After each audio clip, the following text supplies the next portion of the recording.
एक तुमको एक बात बताता हूँ, सच्ची घटना सुनाता हूँ। मैं दिल्ली में रहता था, एक जगह है उसका नाम है चिराग दिल्ली।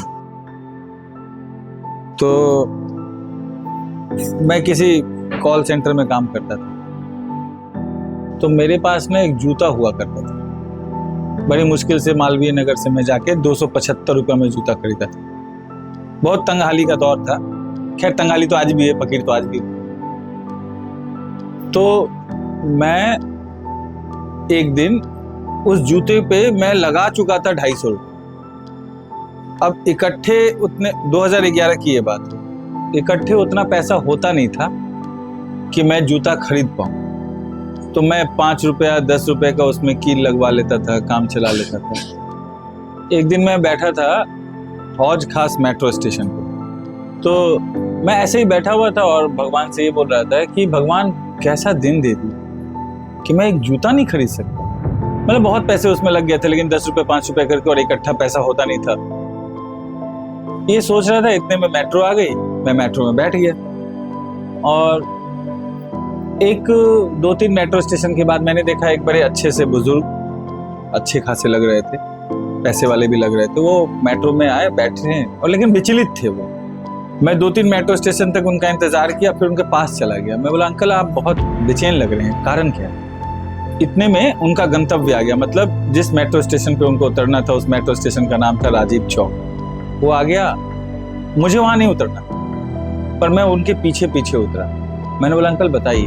तो वो मुझे बोले, बेटा मैं अभी तो बहुत बिजी हूँ, तुम मेरा नंबर ले लो, अब तुम मेरे से मिलना, मैं बताऊंगा अपने दुख का कारण।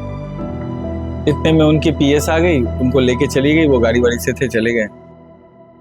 हफ्ते 10 दिन के बाद मेरे पास मोबाइल भी नहीं हुआ करता था। मैं किसी पीसीओ पे जाके 1 रुपये वाला सिक्का डाल के उनको फोन किया, बताया। तो उन्होंने मुझे रविवार को मिलने को बुलाया और मुझे आज भी वो मेट्रो स्टेशन याद है। वो साकेत मेट्रो स्टेशन था। मैं साकेत मेट्रो स्टेशन पहुंचा, वो मेट्रो स्टेशन पे थे, मुझे लेके गए और मैं पहली बार उतनी बड़ी गाड़ी में बैठा था जिस गाड़ी से वो आए थे। मैं बैठा और फिर मैं रास्ते पर कुछ बातें हुई, उन्होंने मेरे बारे में पूछा, मैं थोड़े बहुत इधर उधर की बातें हुई। मैं उनसे पूछता रहा कि अंकल अब तो बता दीजिए कारण क्या था जो आप इतने परेशान हैं। इतने में थोड़ी देर में उनका घर आ गया। वो घर क्या हवेली था, अंदर गया, बैठे बोले पानी वानी पिए, चाय। मैं चाय पीता नहीं, बिस्किट वगैरह दिया उन्होंने। मैं फिर पूछा कि आप बताइए कारण कि क्या था जो आप इतना परेशान हैं। उन्होंने बोला कि वो अंदर से सीढ़ी था, वो ऊपर जाओ और कमरा खोल के आप आ जाइएगा।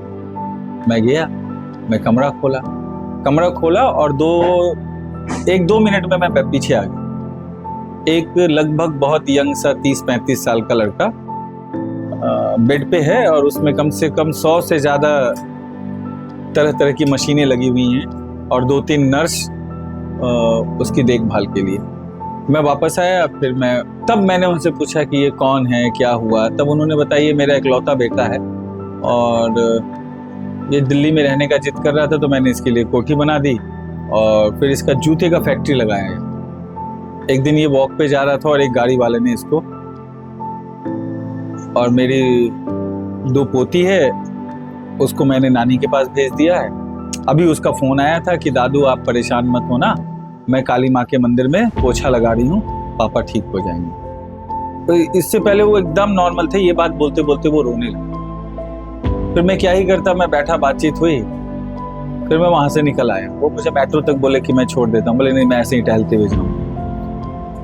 फिर मुझे ख्याल आया कि मैं भगवान जी को कह रहा था कि भगवान जी आप कैसे हैं और कैसा हालात कर दिए हैं कि मुझे एक जूता खरीदने तक का पैसा नहीं। और भगवान जी ने मुझे ये कहानी दिखाया कि देख जूते की फैक्ट्री वाला कहाँ लेटा हुआ है, तो तू तो धन्यवाद बोल कि तेरे पास पैर तो सही सलामत है ना। वो ये पूरा प्रकरण हुआ। उसके बाद मेरे दिमाग में ना एक ही लाइन आया था कि मेरे फटे जूते अब मुझे मायूस निगाहों से नहीं देखते। तो फिर मैं भगवान के प्रति जो मेरा शुक्रिया, शिकायत था, वो शुक्रिया में बदल गया। तो आमूमन हम क्या होता है ना कि हमें जो मिला है वो हम देख रहे हैं, पर कितना मिला ये हम नहीं देख पाते, जिसकी वजह से हमारी शिकायत बहुत ज्यादा है।